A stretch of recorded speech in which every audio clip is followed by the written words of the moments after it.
Hello everyone, welcome to my channel cooking with passion. आज हम बनाने वाले एक हेल्दी और बिल्कुल ही न्यू डिश। तो चलिए शुरू करते हैं।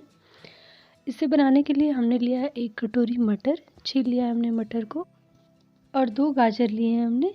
गाजर को हमने अच्छे से पीसेस में छोटे छोटे कट कर लिया है।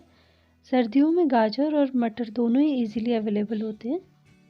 और हमने 1 कटोरी कॉर्नफ्लेक्स लिया है, और 2 सेब हमने छील के काट के यहाँ पे लिया हुआ है। 2 सेब लिया है हमने इसके लिए।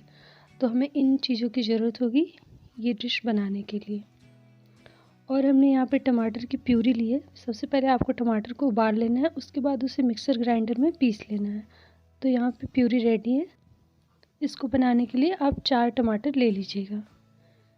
तो हमारे सारे इंग्रेडिएंट्स ये हैं। इसे बनाने के लिए बहुत ही कम चीज़ों से ये बन जाता है और बहुत ही डिलीशियस और हेल्दी बनता है।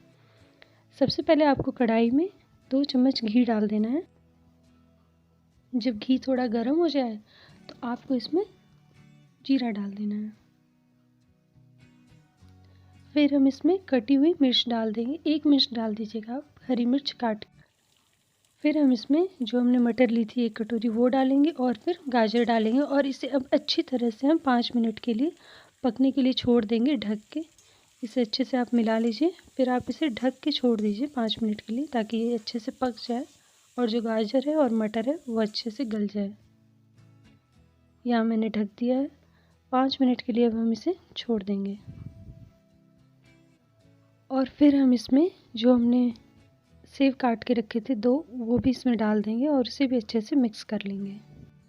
सारी चीज़ों को हमने अच्छे से यहाँ पे मिक्स कर लिया है, और बहुत ही कलरफुल डिश है ये। जब सारी चीज़ें मिक्स हो जाए तो हम इसे ढक देंगे और फिर 5 मिनट के लिए और पकने के लिए छोड़ देंगे। और अब हम इसमें 1 चम्मच काली मिर्च डालेंगे, और जो हमने टमाटर की प्यूरी बना के रखी थी अब उसे भी हम इसमें डाल के मिक्स कर देंगे अच्छे से, और इसे 1-2 बॉयल आने तक अच्छे से पकाएंगे।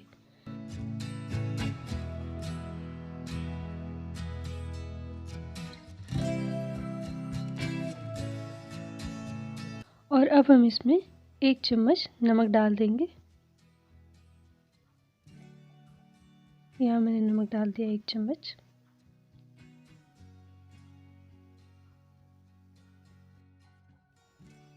बॉईल आने तक इसे पकाएंगे। जैसे ही बॉईल आ जाए, 1-2 उबाल आ जाए, हम गैस ऑफ कर देंगे। अब हम यहाँ पे फ्लेम को ऑफ कर देंगे, और फ्लेम ऑफ करने के बाद ही आपको यहाँ पे कॉर्नफ्लेक्स भी ऐड करना है, जो हमने 1 कटोरी लिया था। अगर हम पहले ऐड कर देंगे तो बिल्कुल गल जाएगा, थोड़ा सा क्रंची नहीं रहेगा। आप बाद में ही ऐड करें फ्लेम ऑफ करने के बाद।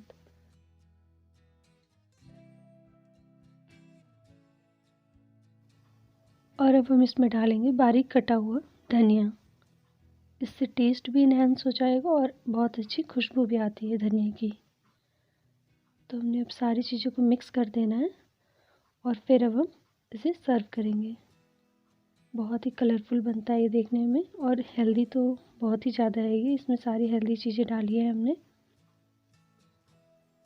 अगर आपको ये रेसिपी पसंद आई हो तो प्लीज़ मेरे चैनल को सब्सक्राइब कीजिए और इस वीडियो को लाइक कीजिए। Thanks for watching.